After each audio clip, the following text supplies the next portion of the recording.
नमस्कार, मैं हृदय शंकर। न्यूज बाइस्कोप में आप सबों का स्वागत है। राजधानी रांची के लोगों को आदत सी पड़ गई है हर दिन छापों की खबर आने की। आज जैसे ही सुबह की शुरुआत हुई तो पता चला कि कई ठिकानों पर पूर्व मंत्री बंधु तिर्की के वहां और कई ठिकानों पर छापे पड़े हैं। बाद में इस बात का खुलासा हुआ कि ये छापा ईडी ने नहीं, राष्ट्रीय खेल घोटाले को लेकर लगभग 28 करोड़ का घोटाला बताया जाता है, उसे लेकर ये छापा मारा गया और सीबीआई की टीम देश भर में 16 ठिकानों पर छापा मार रही है। हमारे साथ हमारे सहयोगी शाहनवाज है, उनसे जानेंगे। शाहनवाज, लगातार पहले एसीबी जांच कर रही थी और अब सीबीआई जांच कर रही है। काफी महत्वपूर्ण कार्रवाई कही जा सकती है कि इतने सालों बाद अब सीबीआई इस पे छापा मार रही है। बिल्कुल, ये जो पूरा मामला है वो 28 करोड़ समथिंग के जो अनियमितता का मामला सामने आया। पहले जो राज्य सरकार की जांच एजेंसी है, एंटी करप्शन ब्यूरो, उनके हवाले ये जांच का जिम्मा था, लेकिन कोई आउटकम नहीं निकला। बाद में फिर पीआईएल हुआ, ये हाईकोर्ट गया।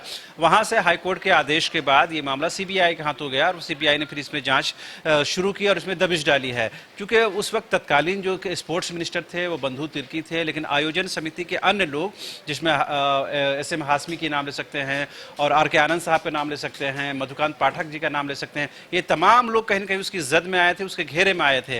अब चूंकि ये तुरंत ये मामला छापेमारी से जुड़ गया है और लोग कहीं ना कहीं राजनीतिक गलियारों में इस बात को इस रूप में देख रहे हैं कि कल ही मांडर बाई इलेक्शन की घोषणा हुई है और आज केंद्रीय जांच एजेंसी सीबीआई की ये जांच हुई है, तो कहीं ना कहीं इसका हो सकता है कि पॉलिटिकल कोई इन्फ्लुएंस हो। लेकिन आप पॉलिटिकल बातों को दूर दरकिनार करके अगर इस घोटाले पर फोकस करेंगे तो इस बात में कोई शक नहीं है कि नेशनल गेम से झारखंड की छवि जिस तरह से बेहतर हुई थी, उसी नेशनल गेम में कथित तौर पर यह घोटाला आने के बाद, क्योंकि इसकी जांच चल रही है, जब ये मामला सामने आया तो उसी तरीके से झारखंड की बदनामी भी हुई और ये बदनामी के दाग उस वक्त तक नहीं धुलता जब तक इसके दोषियों को जेल की हवा नहीं खानी पड़ती है। तो उसी आलोक में ये केंद्रीय जांच एजेंसी की ये छापेमारी है। अब देखने वाली बात ये होगी कि क्या ये सिर्फ बंधु तिर्की तक ही सीमित रहती है या अन्य आयोजन समिति के जो लोग हैं उस तक ये मामला पहुंचता है। जी बिल्कुल, हम अपने दर्शकों को बता दें कि बंधु तिर्की उस वक्त खेल मंत्री थे और उनके ऊपर वित्तीय अनियमितता का आरोप लगा है कि धनबाद में जो 2 स्क्वैश स्टेडियम बने थे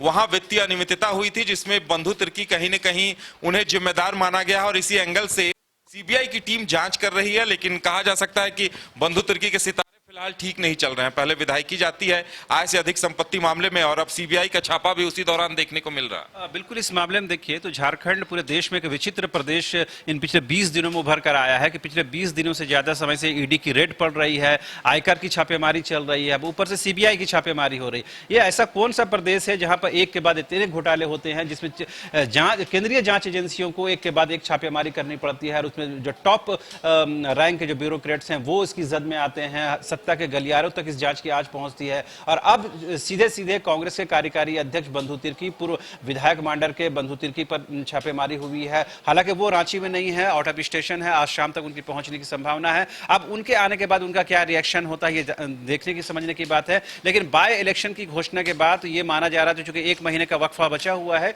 इलेक्शन में, ऐसे में ये माना जा रहा था कि बंधु तिर्की ही जो पसंद के लोग होंगे, हो सकता है उनको मौका मिले इस बार बाय इलेक्शन में। लेकिन जिस तरह से अब एक घोटाले में उनका नाम आया है और उस पर छापेमारी हुई है, तो अब ये तय करना होगा, चूंकि कांग्रेस एक राष्ट्रीय पार्टी है, कि क्या ऐसे व्यक्ति को या उनके नजदीकियों को या उसके करीबियों को पार्टी टिकट देती है या कोई ऐसा चेहरा उतारती है जिससे पार्टी की छवि भी बेहतर बन सके। बिल्कुल, चलिए, कई सवाल सामने हैं। वहीं दूसरी तरफ अगर ईडी के अभियान की बात की जाए तो ईडी का अभियान अभी भी चल रहा है और ईडी 3 डीएमओ से सबसे पहले दौर में दुमका, साहेबगंज और पलामू के खनन पदाधिकारियों से पूछताछ हुई है और अब सरायकेला और 3 जगहों के डीएमओ को बुलाया गया है, पूछताछ चल रही है। और प्रेम प्रकाश को, जिसकी शिद्दत से तलाश चल रही थी, पावर ब्रोकर के नाम से मशहूर है प्रेम प्रकाश, उन्हें सीबीआई ईडी की टीम ने गिरफ्तार कर लिया है और अब उनसे पूछताछ का सिलसिला भी चल रहा है। मदन, अपडेट्स है इस बारे में? बिल्कुल, देखिए, ईडी लगातार सबसे बड़ा अपडेट अगर हम कहें तो वो यही है कि जहां से लगता है कि अब ईडी की कार्रवाई जो है वो खत्म हो चुकी है झारखंड में,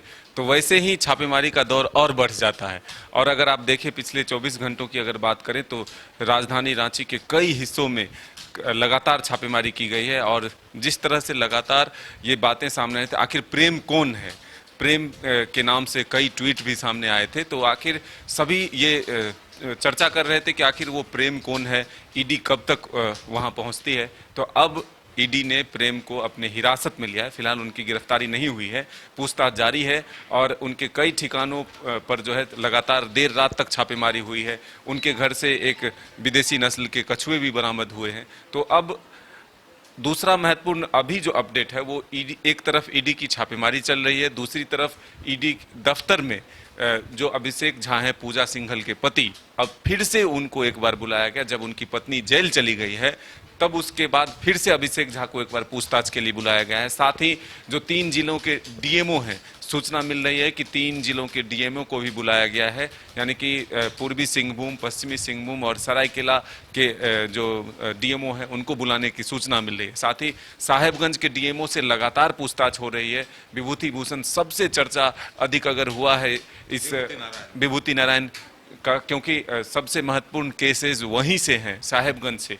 इसलिए तो अब मनरेगा से शुरू हुआ जांच का ये दौर अब सेल कंपनियों तक पहुंच चुका है, अधिकारियों तक पहुंच चुका है, नेताओं तक पहुंच चुका है। अब इसके जद में कौन कौन आएगा, नाम कौन कौन होंगे, इसके लिए हम सबों को इंतजार करना होगा। लेकिन आप समझिए कि अब केंद्रीय एजेंसियां सिर्फ ईडी नहीं बल्कि सीबीआई भी झारखंड में दस्तक दे चुकी है।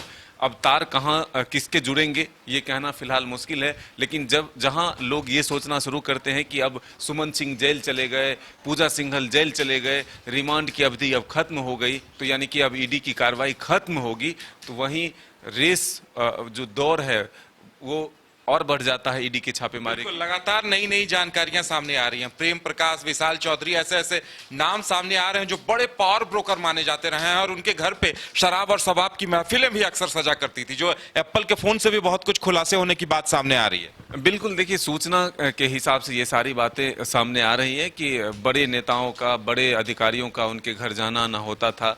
काफ़ी देर रात तक जो है उनके घर में पार्टियां चलती थी। अब कौन उसमें शामिल होते थे इसका पुष्टि अभी हम फिलहाल नहीं करेंगे, लेकिन जो एप्पल के फ़ोन मिले हैं या फिर जो वहाँ दस्तावेज मिले हैं, सबसे महत्वपूर्ण ये है कि सबसे अधिक अगर सुर्खियों में इस पूरे प्रकरण में नाम रहा तो वो प्रेम प्रकाश का नाम रहा। सबसे लास्ट में अब प्रेम प्रकाश गिरफ्त में आया है ईडी के, और उनके घर से जो दस्तावेज मिले हैं उसके हिसाब से देखा जाए तो जितने बड़े पदाधिकारियों का तबादला होता था उनके घर से ही वो तय होता था, बोली वहीं लगती थी, पैसे अब किस किस तक पहुंचते थे, इन तमाम चीज़ों का खुलासा तो अब ईडी करेगा। लेकिन फिलहाल जो दावे लगातार ट्वीट के माध्यम से किए जा रहे थे कि सबसे बड़ा मछली पकड़ाएगा, अब वो मछली पकड़ा चुकी है और ईडी जो है प्रेम प्रकाश के माध्यम से उन तमाम लोगों तक पहुंचने की कोशिश करेगा जो इन खेलों में शामिल है। बिल्कुल, तो प्रेम प्रकाश को बड़ा पावर ब्रोकर के तौर पर जाना जा रहा था और तलाश चल रही थी। अब जाकर ईडी की तलाश पूरी हुई है, पूछताछ चल रही है, जानकारियां सामने आएंगी तभी पता चल पाएगा कौन कितना गुनहगार है, कौन कितना हिस्सेदार है।